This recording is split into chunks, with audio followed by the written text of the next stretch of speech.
What did it take to write and copy medieval books? Who did it and where?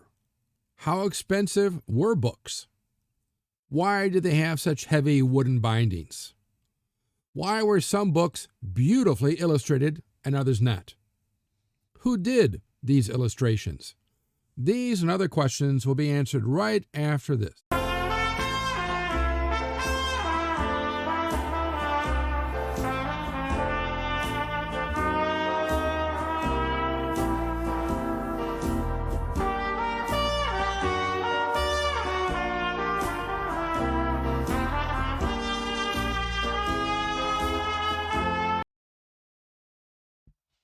Hi, I'm Professor Jerome Markenberg, and I've been teaching a wide variety of history courses at colleges across this country for the past 30 years.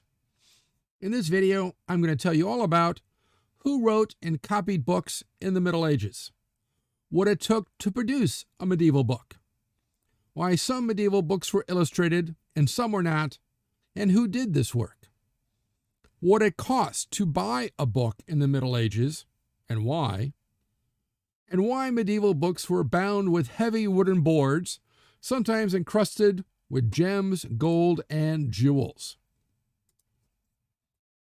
At the end, I'll have the wrap-up quote on this video. But first, make sure to click like, share, and subscribe, and that little bell thingy, so I can continue to bring you more great videos just like this one.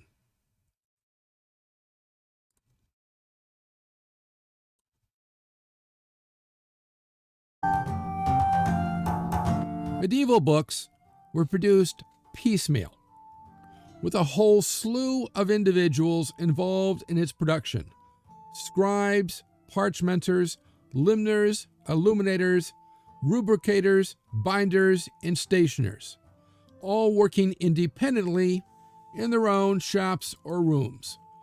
Really, it's kind of like a guild system. Now, books cost an enormous amount of money, even by modern terms. For example, we have a record in 1324, an ordinary, that is non-deluxe, just plain, just has the word, nothing special, cost £4, which doesn't sound like much today, but this is in an era when an annual income of £5 puts you in the lower reaches of the upper classes. Or in today's terms, that £4 non-deluxe Bible, pound sterling I should say, would cost today at least $100,000. Part of which was due to the cost of parchment, but mostly the cost of labor for the scribes and others involved in book production.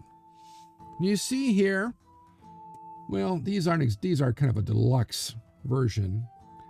Of course, if you're going to add pictures to it and little things and these little initials and stuff, that's going to cost you any more. This is two very small books. I have seen books that small. Personally, I do a lot of cataloging and reading of medieval statute books, law books from England. And it's not unusual to find a book that's about the size of a 3x5 index card. They're not as common as your typical 8.5 by 11 book, but they do exist. During the later Middle Ages, when libraries, even monastic libraries, began to be open to the public because a large number of people could read. And again, you find more about that in my video on song and grammar schools. Anyway, when they began to be open to the public, given the cost, books were often chained to a bookshelf or a desk to prevent theft. There's no electronic beeper that would go off like today, but the same idea applies. So we see here, of course, these are two, I presume, scholars who are reading books. Notice they are chained to this desk. Here is how the book is normally chained. And this is one of the last few, I believe this is Hereford Cathedral Library, one of the last few chain libraries. Notice all these books are chained to this bookcase. Now, the idea is you can pull the book out and then read it, but you'll have to read it right here. Now, the only problem with it is, to do so, the books have to be stored with their spine away from view in the bookshelf, so that the chain might be attached to the wooden binding. Remember, the spine, here's one that isn't. I guess it's not that important. But notice these are all, and of course the chain then is attached to the wooden board and then brought out this way. Here are more of them. Of course, the problem with that is you don't know what the book is. That became the purpose of the spine, to tell you what the hell is in the book. But these do not, and that was always a problem. Now, books were produced to two standard methods. One, uniform mass production of selected text for which there was anticipated steady sales, such as Bibles, service books, certain theological treatises, books of hours, which is used for personal piety and mysticism, which, if you want to know more, that's in my video on mysticism. Anyway, certain histories, grammars, vernacular literature, and various volumes of canon and civil law. In other words, these are going to sell all the time, no matter what. So they're in constant production, and they all made a kind of a uniform way of doing so. The second way is made to order. So what's called the bespoke trade, made to order for books without expectation of a steady demand. So some law books. This is one of the law books which I examined. It's a statute book. Starts with Magna Carta. The idea here is, of course, that here's the Edward, and the copy is being presented to him, and so forth. Various things around it, but purchasers could then determine the size, the script used, the contents, the rubrics, and the rubrics, we'll get to it down below shortly, but these are the different little paragraph marks. That would be a rubric. Illumination, that's this thing, and these things along the side. And what kind of binding? This would suit their taste and expected use, and maybe how much money they had. Now, with a law book, normally you concluded the typical statutes, but then you might have different types of treatises. So if you did a lot of work in contracts, you could have treatises and contracts added in. If you did a lot of work in the chancery, that would be added in. So it's kind of a made-to-order book.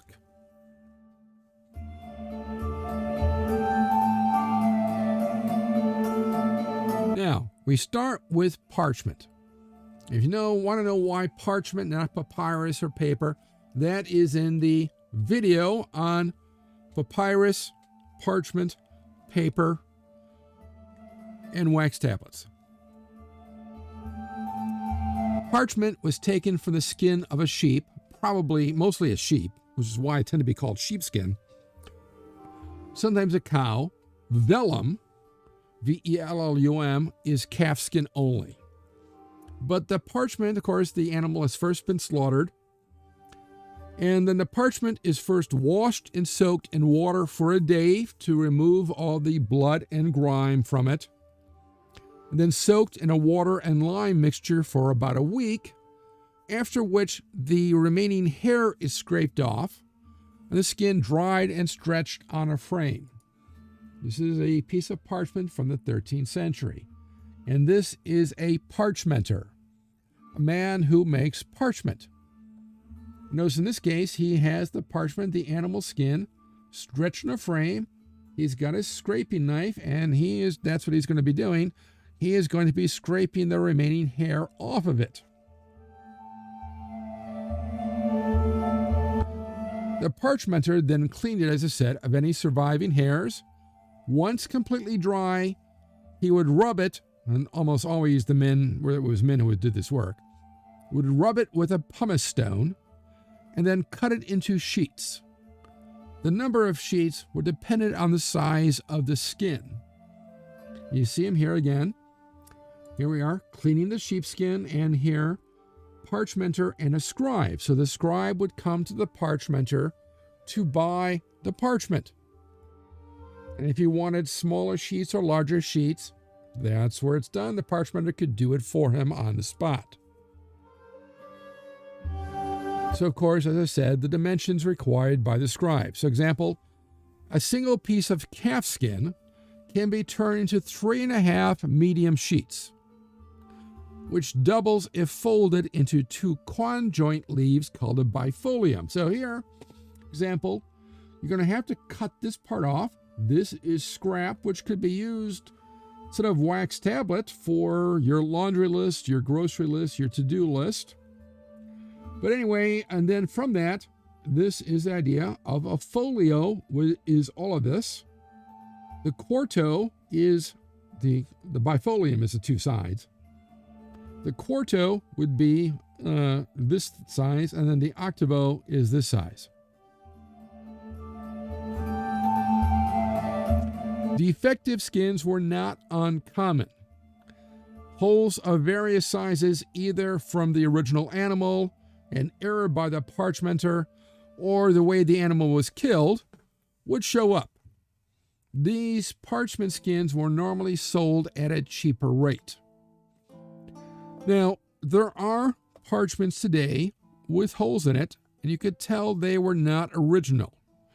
They are almost certainly caused by bookworms. These are actual insects, not somebody who just reads a book. Actual insects who like parchment because it's really leather. You can actually kind of eat it, if you're desperate. Some say it's better than death, maybe. But they would literally eat their way through a book.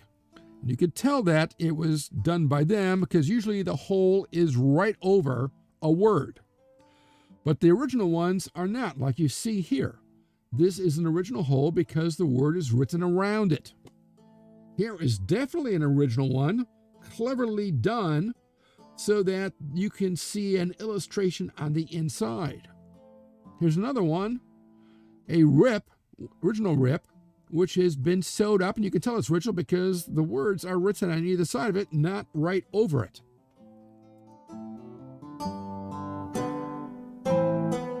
In the early Middle Ages, particularly, the parchmenter might also dye it in various colors, such as purple, indigo, green, red, or even peach. But by the High Middle Ages, this custom has died out. Now, once the parchment was acquired, the scribe would fold it into a folio. And this is the folio, sort of half size. Quarto, in quarters. Octavo, in eighths, or sexdecimo, in sixteenths. The sheets would then be cut and nested inside each other, much like this. And the whole thing was called a quire. This is the quire, Quire. This is totally unlike the church choir. So it's nested inside each other. And then, of course, it would be all sewn together at the fold.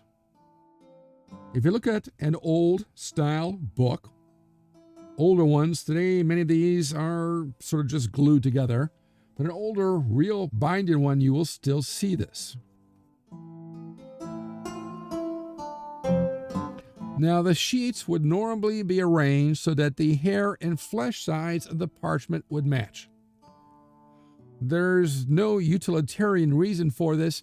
It's simply an aesthetic look, so that they would face each other on open pages. And here is the hair side, which you can tell, these little dots is where the hairs came through. This is the flesh side. It just looks odd. Whereas if you put 2 hair sides together, or 2 flesh sides, it looks better.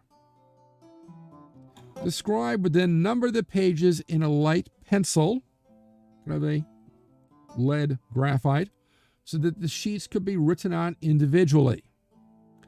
Yes, you can write on the sheets when they're already sewn together and bound, but it's a real pain in the neck.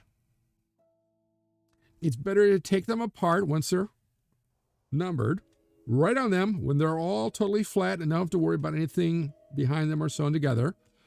and then put in the proper order after the ink was dry, and then sewn together into the quire.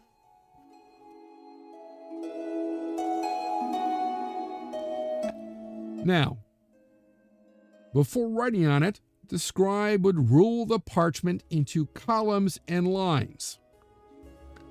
And you can kind of see that here. See these lines, the columns. Here's a little column. Somebody never bothered to finish writing on it, or maybe they was just going to put an illustration. It never was done. You see them here again. Notice this seems to be a later tear. Notice it is sort of sewn together, but notice that here the words are written right over it, or maybe this is done right through it. So here is a scribe who is ruling the parchment. And you rule it by running what's called a pricking tool, which is kind of like, I guess, almost like a pizza cutter, because it has these little sort of, I don't know, pins off of it. Normally you'd put it down, but you'd have to press in it somewhat. And you can then put these little holes through several sheets. And you can kind of see this part right here. See these little holes right here? Those are the holes made by the pricking tool. Therefore, you then use these with your ruler to line up with the pricking tool, totally done correct, so it gives you proper spacing. And then you don't line this part. I guess you would already have this part already lined down, so you're not going to use stuff. But the pricking tool, notice it's not exact. Sometimes the penciling goes over these double columns. So it's done by tri-point or plummet. Again, it's kind of a lead thing to connect the holes. And then you would leave spaces. You got to plan it in advance. So right here, for example, this is normally where somebody wanted to put probably a nice initial. Rubricated. For whatever reason, it was never completed. Perhaps also done here, never completed. This certainly the same thing here.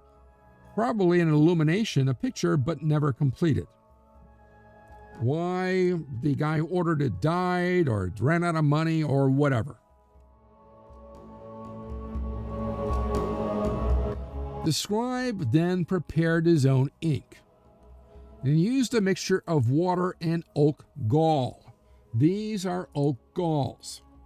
An oak gall is really kind of made by, I believe it's a hornet or a wasp, and they do it on the side of an oak tree. It's kind of like their nest or hive. Once you can get rid of the wasp out of it, or the hornet, you then can grind it down. And when you mix it with water and a bit of iron vitriol, it makes for a black or brown ink. Now, if you want to write it in red or gold, that's normally added in by a rubricator and not the scribe. You see here the scribe making ink, and he's got his little pots all out. The scribe then decided on the script to be used, or if it was ordered, which by in a bespoke process, which script to use. Most scribes knew more than one type of script. Again, as either the customer or the stationer, the guy who finally is sort of the publisher, the guy who sells the book, dictates. Now, for example, there you can use what's called Anglicana or Chancery hand, which was used by the lawyers and judges in England. Another script called Bastarda was used in Germany and France. In the early Middle Ages, you had minuscule or uncial, like the Carolingian minuscule. In the High Middle Ages, they used Gothic, and often the Gothic was used for church law or the Bible. And you see several different scripts here. These are all written by the same scribe. It's actually an advertisement sheet showing what he can do. Now, if this was a homemade book, and there were homemade books written by a student for personal use, the student would still have to make his ink and buy the parchment, but he wouldn't have to pay for the labor of another scribe doing it. So if the book was homemade or was meant to be plain, That was often the end of the matter. But increasingly, even homemade books began to include a variety of rubrics and flourishes. Again, you can see here a scribe at work, and this is normally the writing desk. He did not write with the parchment flat. It was written on this angled surface. And he's sitting in front of it, and of course the scribal quills, and this will tell you a little bit more about the illumination process for those who are totally interested. Rubricators, which comes from the Latin word rubrico, to color red, did this work. At first, they only used red ink for emphasis. For example, here, this tells you, in fact, this is a paragraph mark. It's a little sort of a C with a line through it. Kind of like we still use today, but not quite. Showing, yes, this is where a paragraph. Back then, paragraphs weren't indented. They didn't give extra space between them. So they simply put this as a paragraph mark. And then this part would indicate, in this case, what that paragraph or what this section is going to be about. Sometimes key phrases would be underlined in red, as you see here. Also up here. See these the same here. This at the top is the page number, by the way. Anyway, by the 14th century, and you could kind of date some of the books this way, they start to have alternating red and blue ink paragraph marks and lines. Not for any utilitarian reason, it just looks nicer. Just like this. This alternating blue and red, it just looks nicer.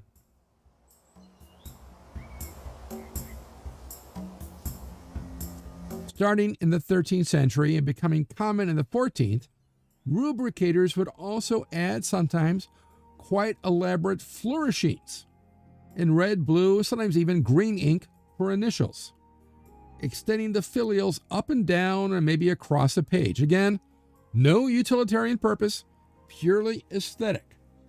You'd see them here. Now, if you look closely in many of these, you have a lot of little cross-hatching in ink. Here's the initial, a big blue L.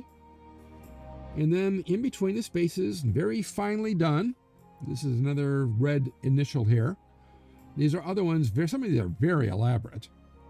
This one is starting a bit, so it's a blue and red alternating initial. And then they have these little flourishing marks. So little squiggly things coming up and going down the side of the page. Here we begin to alternate red and blue. Notice this one is even more elaborate. This is characteristic more of the 15th century, a little bit later, where it tends to go across the page, and it's all elaborate here again across the page. Some of the earlier ones, this would be more 14th century, it looks like. Same with this one here. Again, it just looks nice. You don't need it, but it just looks nice. The 13th century, they also began adding chapter titles, running headlines. You don't know what a running headline is? It's the top, and many of your books will have it. Look at the top of the book, and it indicates what is the subject of that page. Chapter and section initials, and various finding aids, such as the paragraph marks, tables of contents, chapter list, page numbers, and indexes. You can kind of see that here. Notice this case is a good example. This is one of these statute books. These are the paragraph marks. And here is a chapter list of the different statutes. Notice it alternates red, blue, red, blue, red, blue, red. You could just have it all red or all blue, but along with the script, it kind of blends into a blur. This way, it's easier to differentiate. Here again, kind of the same thing. Notice each paragraph, it's not indented, but we do have a larger initial for the first letter of the first word in each paragraph. And of course, we'll add tons of these little flourishes. The same thing goes here. Now, once these are rubricated, some manuscripts, not all, deluxe editions. Remember, every stage, you start adding the rubrication, you start adding the illumination, that all will cost extra. So, deluxe editions, Bibles, books of hours, chronicles, and some others would often then be sent to an illuminator. For the Illuminator is the one who makes what's called an historiated initial, where a story or histoire in French would be drawn usually in the first initial, sometimes a full page illustration. So you see here is the initial, a large U, and in it is a great histoire, a story. In this case, I'm not sure who the guy is supposed to be, but reading a book. Another saint with a book. This looks like Jesus and a bunch of other saints. Oh yes, this is music. A little musical notation here. So the Illuminator does this. Specialist. Much of the best medieval painting can be found in manuscripts. Again, this makes it difficult to display them in a museum because you're going to have to take the book apart. Or if you just had the one page, then you don't know what the other pages are like unless you can make, well, you won't see the original. You'd make digital copies or something of it. But especially beginning the 14th century, as seen in these following examples, which run from the early to the late Middle Ages. And here we see an illuminator mixing the different paints that he is going to use. And these are the various colors which tend to be used in these manuscripts. So, these are from the earliest Middle Ages. And again, I talk about this in my video on song and grammar schools, but the text is not as important as the illustrations around it because it's kind of a oral memorial society. See the video on this. Again, going on with dyed parchment. Now, here we're up to the high Middle Ages. And many of the best illustrations we have, again, are the scribes and others, the illuminators, the scribes at work. This guy is this is a Dominican monk being tempted by the devil of idleness or laziness, because this can be really tedious, writing this stuff out. But notice these sort of have a little bit of a shadow, kind of a 3D effect, kind of. This is gold leaf, actual gold, which is carefully pasted on. And again, you can kind of see it gets more and more elaborate, more and more better.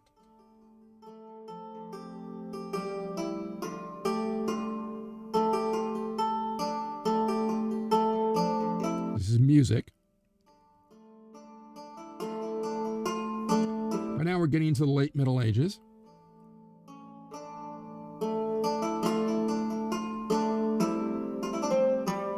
Notice the script has now changed because in the Italian Renaissance, the script, the Italia that they have decided to adopt.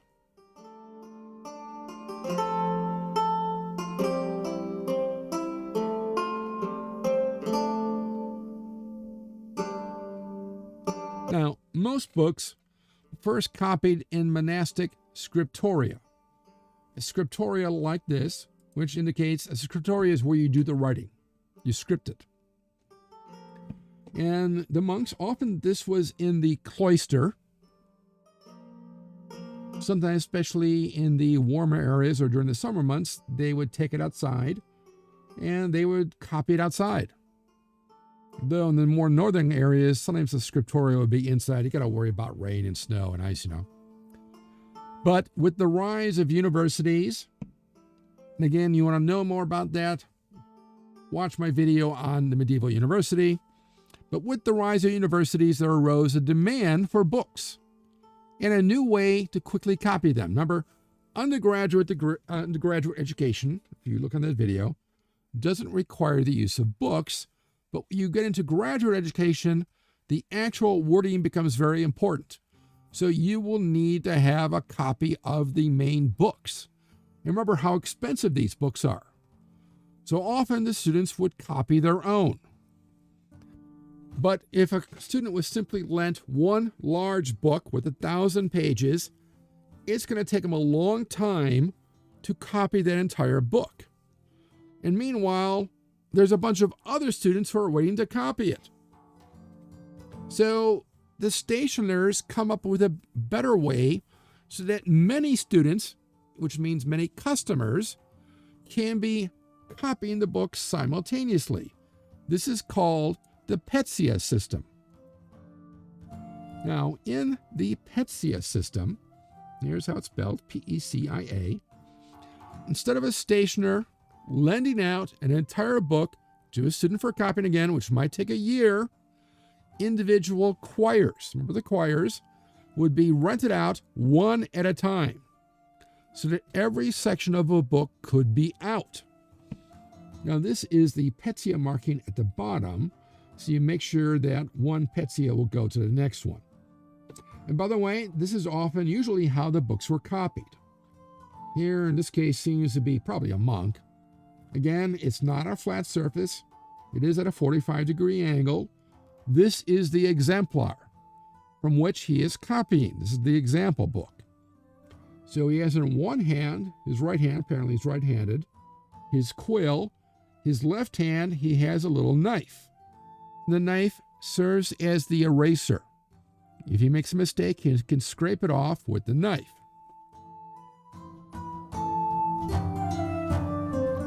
So every quire is out. At one time, some student is copying it. And then when they're finished, they would bring the quire back and then rent the next one. So this does cut down the cost of books by, overall, because you're doing it yourself. It allows many others to also be copying.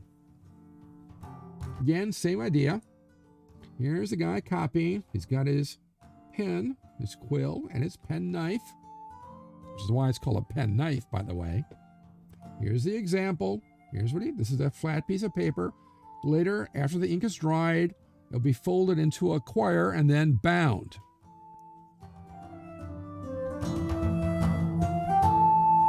This growing demand for books led to the rise of commercial scriptoria, essentially book publishers in large cities, especially Paris, in Italy, and the Low Countries. And by the end of the 14th century, a book industry had arisen, and the number of books coming out of monastic scriptoria were outstripped by this new enterprise. And again, you can kind of see the idea, the urbanization rate. As the number of towns and the population increases, so does the number of universities and the number of manuscripts being produced. Same thing here, the outbreak of manuscripts, early Middle Ages, virtually nil, starting 11th, 12th, and then really booming forward by the 15th. Now, the final step, even for homemade books, is to bind your book. Because parchment, being animal skin, is affected by changes in humidity, and it can buckle. It can kind of curl up. So most manuscripts were bound with strong wooden boards and then held tightly shut by metal clasps or maybe leather straps to keep the pages pressed flat. Now it is leather on the outside. It's nicely tooled. It doesn't have gold, but it is still nicely tooled by the leather crafter. But the leather goes over wooden boards. This is part of the binding of the spine. These are the main binding cords. If you notice this thing right here, this is where you can attach the chain. So this book can be chained to the bookcase. Then here are the straps, same as here. These little metal things going into it. You don't have to have metal, but the straps will hold it shut. Otherwise, it will just sort of pop open.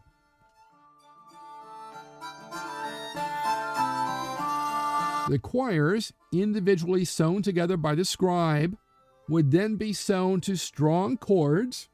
You kind of see it here. See, these are all the individual little quires. And then they're all sewn together to these large cords. You can see it very well here too as well.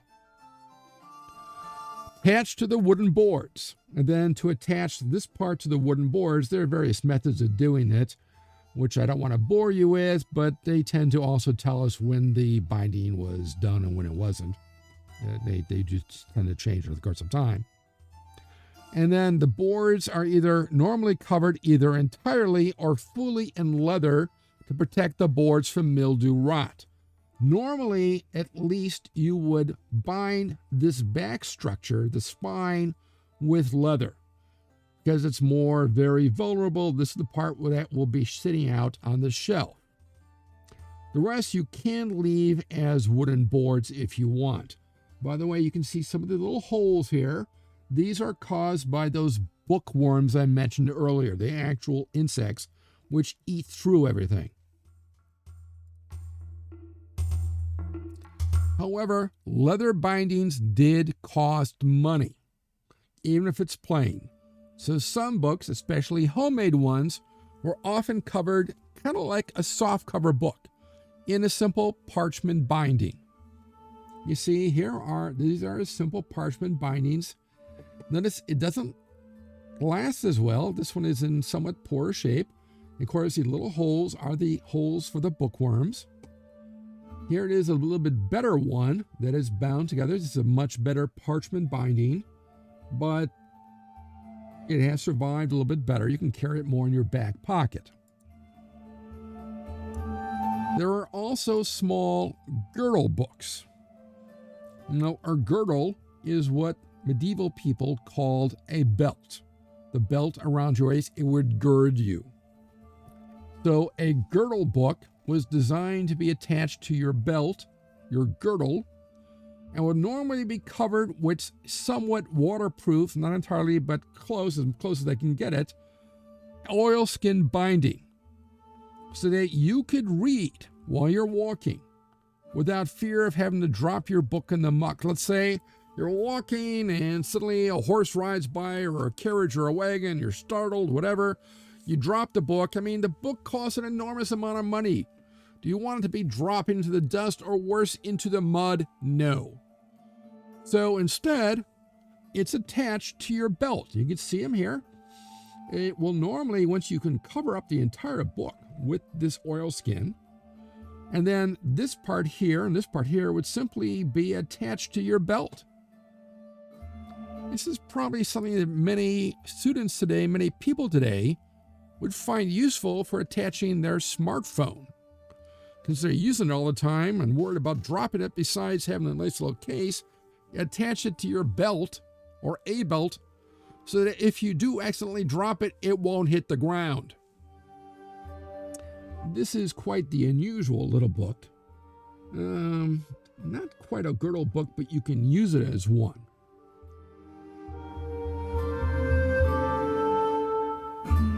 Deluxe manuscripts, especially Bibles and service manuals, intended for use in Mass, or sometimes what we would call today like a coffee table book. They're very large. They're meant to be seen, less so read. So oftentimes a deluxe binding would be put on. So this is leather. Actually, this is actually kind of a velvet surface. And inside of it is encased an ivory carving. This is actually an ivory carving actually from the late antiquity, which was found and put in. This thing right here is all gold, with a nice gold look, and it's supposed to be different details. These are emeralds and rubies. They're not faceted because the Middle Ages did not know how to cut gemstones to be nicely faceted. This is, again, gold and silver repoussé. This is gold. Some old Roman cameos are placed in here with a giant sapphire in between. And this is sort of gold and silver. Again, an old, very old, late antiquity ivory, which much more recent silver figures in it.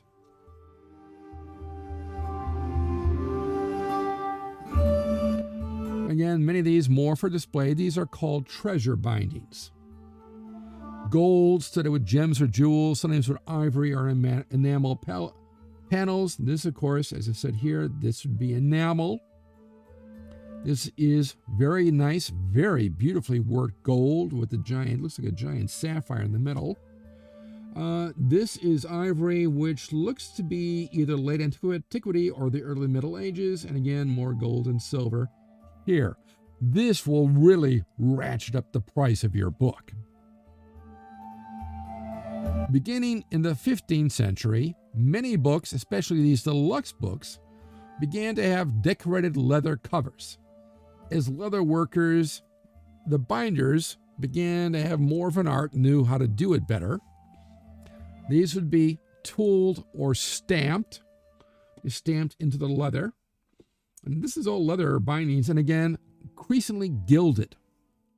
This is all actual gold, gilt, put into the leather. So this becomes a fine, a very expensive art form. Binders usually attach metal bosses. That's this thing, this thing, this thing, this thing, and usually one in the center, to the end cover.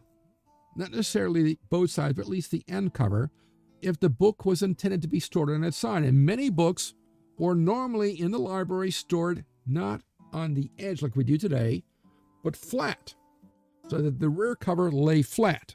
You didn't want the leather, the board, to be touching the shelf itself, so it'd be raised somewhat above by these metal bosses. Notice, of course, on both of these are the straps used to keep the book closed.